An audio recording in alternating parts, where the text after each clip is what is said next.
Welcome to the resurrection of Sita, Sītā Devī. An anxious soul, struggling to make sense of the world, his purpose, his existence in life, finds himself in an ashram. There he hears his guru say, the answers to all our questions lie within. When the mind is still, it creates a space for us to witness our thoughts, our emotions, our sensations. And in this space of witnessing, if we begin to look at the source from which the thoughts occur, not necessarily the content of the thoughts, but the source, we see that the thoughts themselves come and go, they rise and dissolve. They are not us.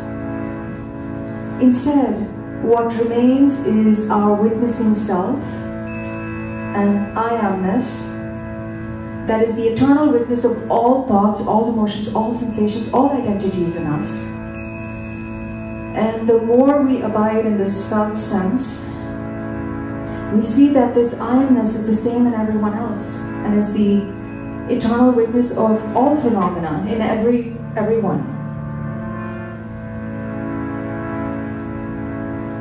Now this I amness experience is universally felt as a pure beingness, an eternal, unbroken awareness, self-awareness, and this leaves us with a profound sense of peace, bliss, beatitude. And in the Hindu tradition they call it Sat Chit Ananda.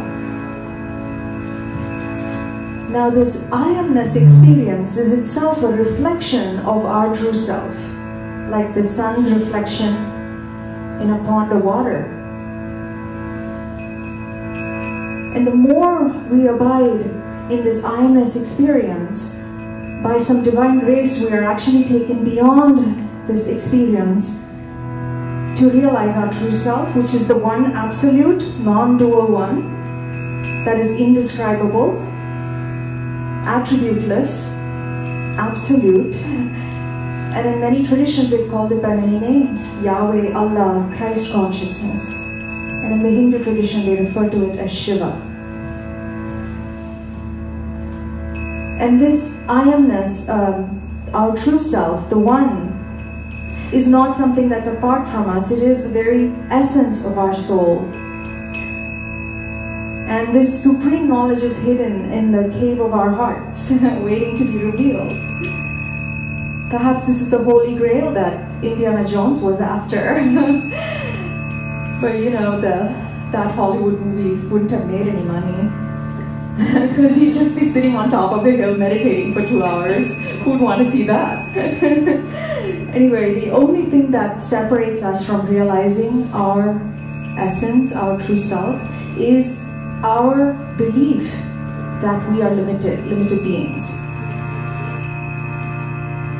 But if our soul essence is the one absolute, non-dual one, how did we forget it? Well, that's a mystery, isn't it? Perhaps it's a divine play. But we have to start from the very beginning. We have to have a holistic view. For a long time, darkness envelops darkness, and the non-dual one remains still, its powers, infinite powers, unmanifest. Then suddenly a tremendous heat, a tapas, a desire to become many, erupts from it, explodes like the Big Bang. This is when a mysterious power, Maya, the great veiling and projecting power, arises as the mind. And with her veiling power, she conceals a formless, timeless one, limiting it as this and that, and she projects the objective reality, this world that we know of. And so we have this world of names and forms where each form is imbued with the spark of the one in our hearts. And each form is given its own set of forces. So we have atoms with atomic forces, galaxies with gravitational forces, sun, earth, fire, water, creatures, plants, humans. with our own unique signature, our own unique nature, and our own set of forces unshared. And then Maya breathes life into everything with a primordial life force energy called prana or chi. And everything comes alive, everything starts to vibrate in creation. Now everything is fine until this point. But in a perplexing paradox, Maya as our mind veils our true self, which is I am, with a false self or ego, whose very nature is movement or clinging, possessing. So for the false self, having is the same as being. So it goes, I have, therefore I am. And so it goes about possessing thought forms, emotional forms, physical forms, claiming it for itself, its identity. So for instance, instead of going, I am, and I have this body, the false I actually thinks, I am this body, I am tall, I am short, I am fat, oh, I'm not pretty, she is pretty, or he is pretty, or handsome, whatever. This is how separation starts in our mind, duality starts in mind. This is called the primal error or primal ignorance, or Maya. As we grow up and experience life, thoughts continuously arise from this field. Jung would call this field the unconscious. So thoughts arise from this field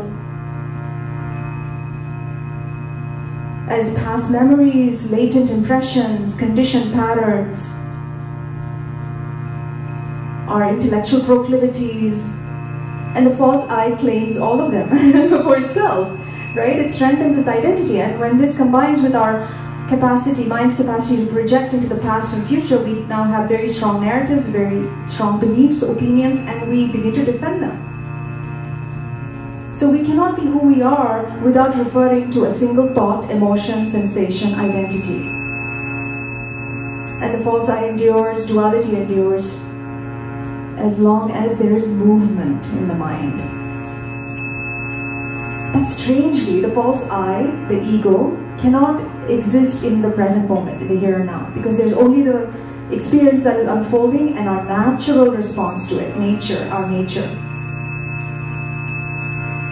And so when the mind quietens, when the field settles,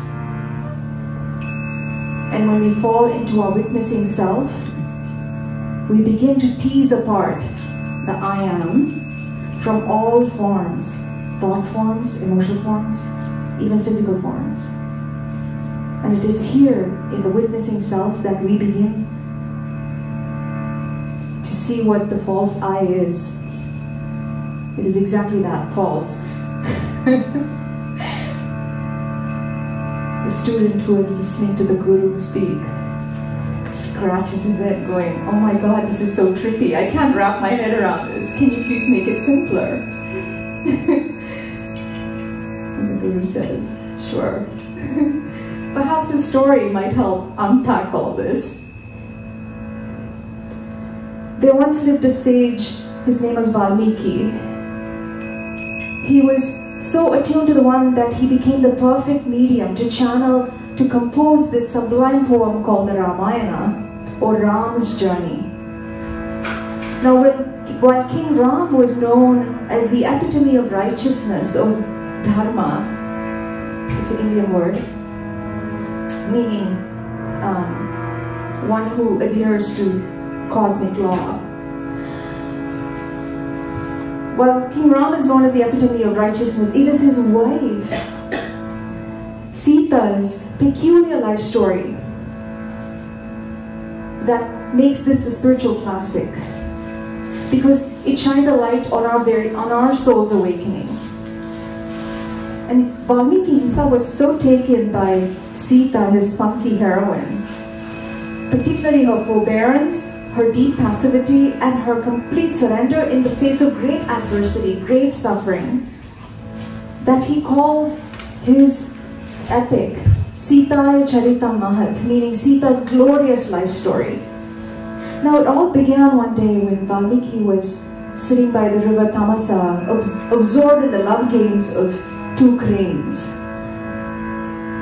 The male crane was quite smitten by the female, and he was, he inched up to her and he said, hey Chica, look at me. And he started circling her and showing off his feathers. She did not care. She had seen many like him before. And then getting a little desperate, he pulls out the big guns.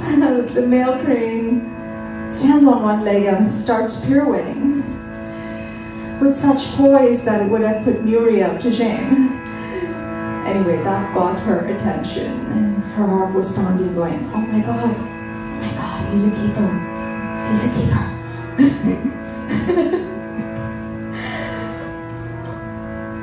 Suddenly, a hunter's arrow kills the male bird, leaving the female bird in complete anguish. She wails inconsolably, hovering and flapping her wings, hoping he'd wake up. Unconcerned for her own safety as the hunter approaches. As Valmiki, the poet, watches this scene in horror, waves of grief and compassion well up in his heart. And a deep anger erupts that he curses the poor hunter. But he's quickly filled with deep remorse, and he goes into inquiry. It is in this very heightened state of longing, pathos, compassion, inquiry, that Valmiki goes on to compose 24,000 verses of this epic poem. This was written, God knows when, maybe more than 4,000 years, because it's passed down through an oral tradition.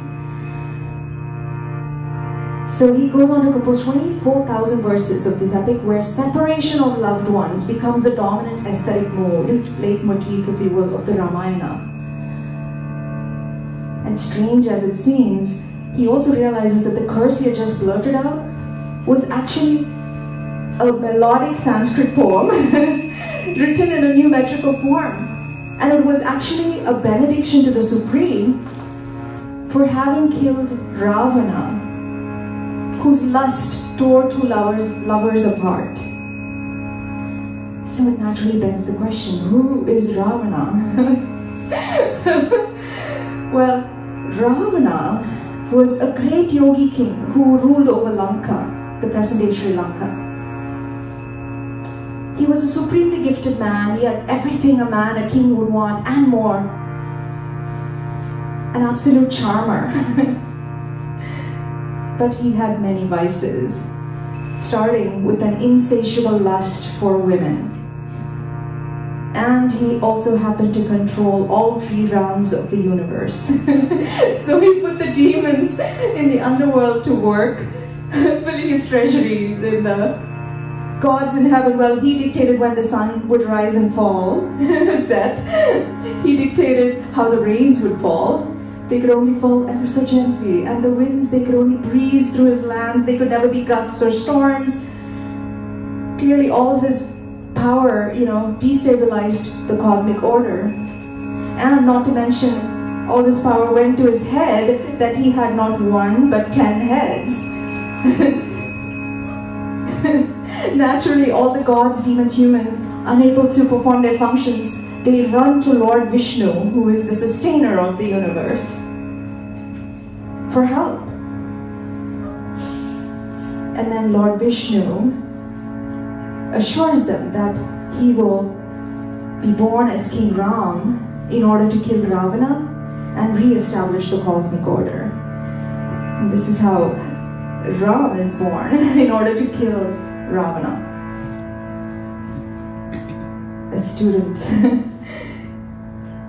says, I get that he's a megalomaniac and a sociopath, but 10 heads, come on. How do you even begin to balance them? Like 5 on one side, 4 on the other? I don't know. Well, to boggle the mind is precisely the point of the epic. You see, when we empty our minds of thoughts, concepts, prejudices, biases, gender biases, and make no attempt to fix what the truth shall be, this is when the spiritual essence that is hidden in the epic shines.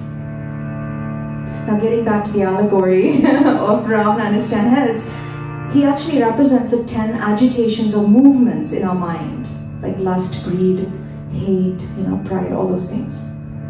Of Maya, movements that keeps us ever swinging, clinging to likes, dislikes, attachments, aversions, me, mine, and yours.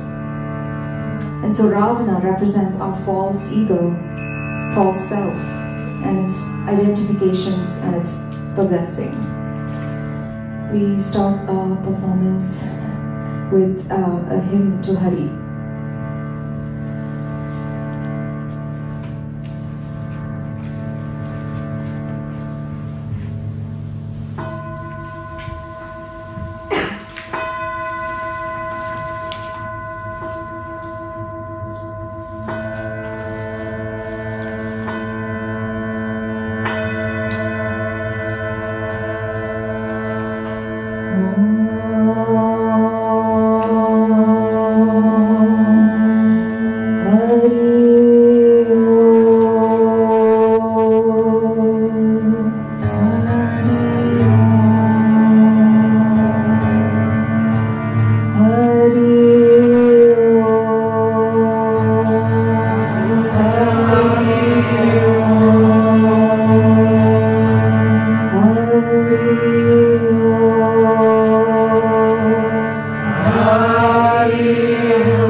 Sita